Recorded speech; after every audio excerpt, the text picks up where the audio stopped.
제3탄 오늘은 큰 농가 적은 농가에 대하여 말씀드리겠습니다.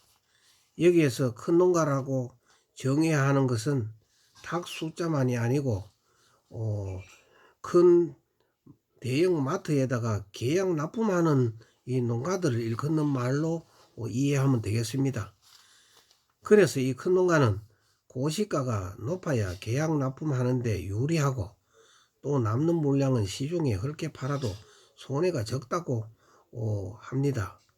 그렇다 보니 계란값이 떨어지고 시장에는 혼란이 오고 과잉 생산 때 닭을 줄이자 해도 큰 농가들은 안 줄인다 하면서 그 견제 방법으로 실거래가를 발표하여 계약 자체를 낮추게 해야 된다는 여러 사람들의 주장이 있어서 이렇게 하고 있는 걸로 압니다. 그리고 한 가지는 더 후장기도 없애야 된다는 거. 이래서 없애는 방법으로 또 생각도 하고 이 두 가지 방법으로 실거래가를 자꾸 주장하고 있다고 봅니다. 그러나 여기에서 우리가 생각할 것은 이 11번 이상 해봐도 지금까지 하나도 성공한 길이 없고 후장계도 없어진 것도 없고 또한 큰 농가가 끌리 내려온 사람도 없다 하는 것은 우리는 인식해야 됩니다. 그러니까 안 되는 걸 가지고 자꾸 하게 되면은 물론 몇 사람들이 주장은 하겠지만은 더 많은 사람들이 이거는 반대를 하고 또 경험해보고 다 해봤기 때문에 이제는 그만해야 된다고 봅니다. 지난날에도 보면은 그 큰 농가 끌어내리려다가 우리 작은 농장들도 다 죽겠다 하면서 아우성을 친 때가 한두 번이 아니었습니다. 그럼에도 불구하고 이것을 자꾸만 주장하는 사람들은 이제 그만해야 됩니다. 이거 손해를 이거 환산을 정확하게 할 수가 없어서 그렇지만은 아주 큰 피해를 바닥하는 것만은 우리가 다 같이 인식을 하고 아니십니까?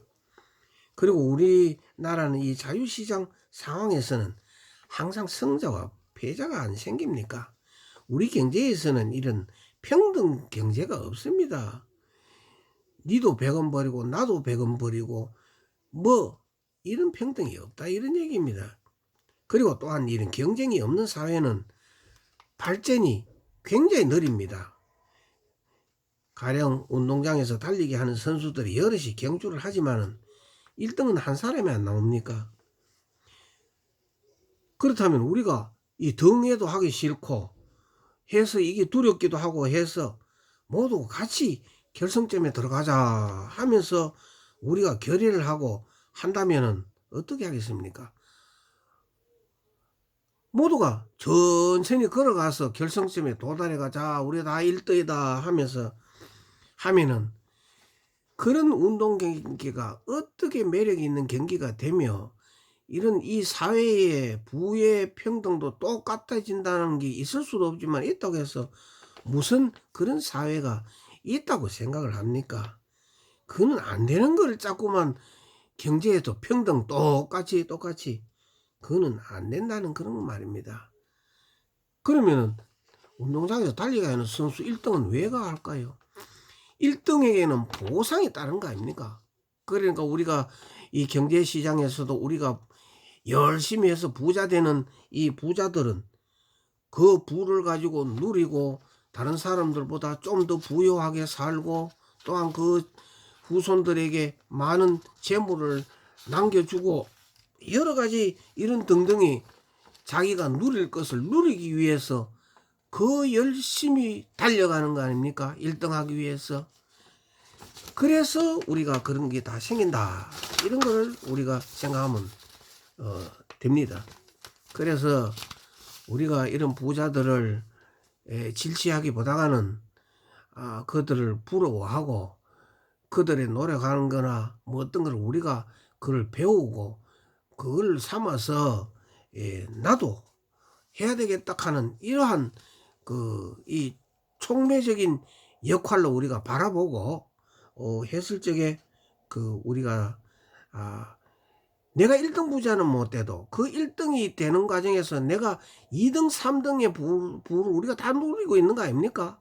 꼭 1등만 해야 만족하고 그럼 1등만 소수인데 어떻게 합니까? 그래서 그런 차등적인 게 자연적으로 생겨난다. 이런 말씀을 제가 드리고 싶습니다. 그런데 어느 땐가 우리 이 주변에 많은 사람들이 이야기를 들어보면은 이 모든 다수가 여럿이가 좋아하면은 여럿이가 원하면은 다 할 수 있는데 무슨 결정이라도 할 수 있는데 우리 지금 실수치가 이것도 모여 보면은 상당히 다수가 그렇게 하자고 이야기를 하는 사람들이 다수입니다. 저도 뭐 많이 반대도 해봤지만은 수가 다수입니다. 그러면은 한번 봅시다.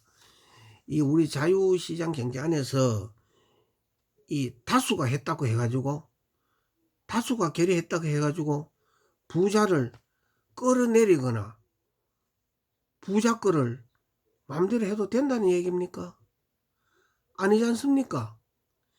바로 이런 생각이 뭐냐면은 이겁니다. 우리가 민주주의를 하는 것 같지요. 다수니까. 이건 민주주의가 아닙니다. 이건 우리가 구분해서 생각을 해야 됩니다. 모든 것을 민주주의를, 이거는 바로 민중민주주의입니다. 10사람이 모여서 한 사람이 뭐 가령 소 11마리가 있고 한 사람 한 마리씩 가지고 있다고 치면은 자 우리 똑같이 하자. 9사람이 다 결의를 해가지고 소 한 마리 미개는 사람들이 전부 11마리 미개는 사람 걸 뺏어가지고 한 집에 2마리씩 하면은 그게 공평이고 민주주의가 아닙니다. 그거는 민중민주주의입니다. 사유재산도 전부 국유화로 시키고 하는 아주 위험한 이런 생각이 우리 속에도 그런 생각들이 있기 때문에 과거 우리 사촌이 논을 삼은 배가 아프다 하는 이런 우리 격언이 생길 정도로 우리들 마음속에는 언젠가는 이런 것들이 이 자리를 잡고 있어서 이런 우리 전체에 큰일 하는데도 영향을 끼치고 있다. 저는 그렇게 생각을 하고 있습니다. 그러나 저는 여기에서 무조건 큰 농가들은 그러면 잘못이 없나 막 이렇게 이제 말씀도 하실 수 있을 겁니다. 그러나 저는 여기에서 이 책임이 있다. 큰 농가들에게도 책임이 있다라고 저는 한번 풀이를 한번 해보겠습니다. 우리 어느 국가에든지 주요 고위직 공무위원들이나 이런 직을 갖다 임명을 할 적에 보면은 그게 임명한 사람을 검증을 안 합니까? 국회에서는 검증을 하고 할 적에 어떻게 합니까? 그 본인뿐 아니라 그 가족들까지도 그 도덕성의 문제나 여러 가지 이런 거에 대해서 그냥 보통 잣대를 들이대는 게 아니고 아주 이 강한 아주 엄정한 이러한 잣대를 들이대 가지고 우리가 검증하는 걸 안 봅니까? 그래서 저는 우리 큰 농가들도 바로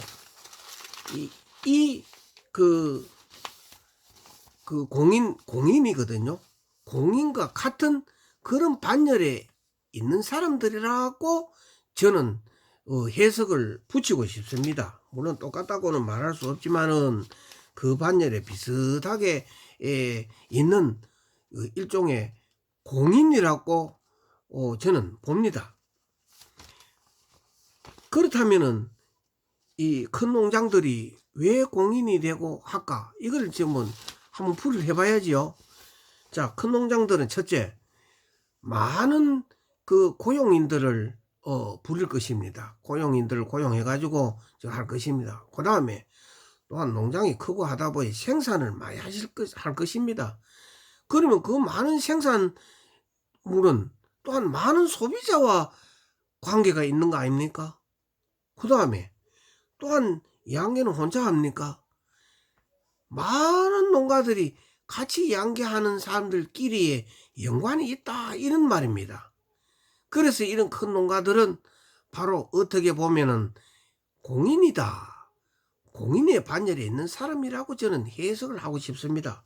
그래서 물론 큰 농장들은 그 법을 어기고 뭘 이래가지고 부자가 되고 뭐 1등이 된 거는 아니지만은 여기에도 이 공인들을 검증할 때와 같이 아주 이런 도덕적인 여러 가지 이런 것에 대해서도 엄격한 잣대를 법에는 없지만은도 본인이 스스로 그 잣대를 들이대 가지고 자신을 이 뭐랄까 스스로 이 절제도 하고 이런 쪽으로 해야 된다고 봅니다. 가령 우리가 달리기에서 1등한 선수가 1등하고 나와 가지고 등회한 사람들 이래 지나가면서 사람들 이렇게 얕잡아 본다든지 뭐 저 무시 멸시한다든지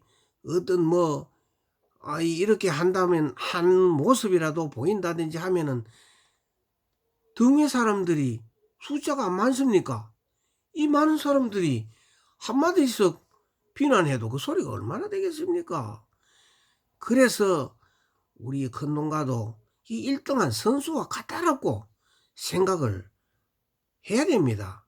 그래서 그 유통관계나 또한 이런 양계 산업을 하는 과정에서나 여러 측면에서도 우리 공인이 그 반열에 있는 사람이라고 스스로 우리 큰 농가들이 인식을 하고 이렇게 한다면은 그 많은 사람들한테로부터 존경을 받고 또한 그 존경을 받는 자리에서 이런 부를 느낀다면은 제대로 된 그 부를 누릴 수도 있고 존경을 받는 사람으로 안 살겠습니까?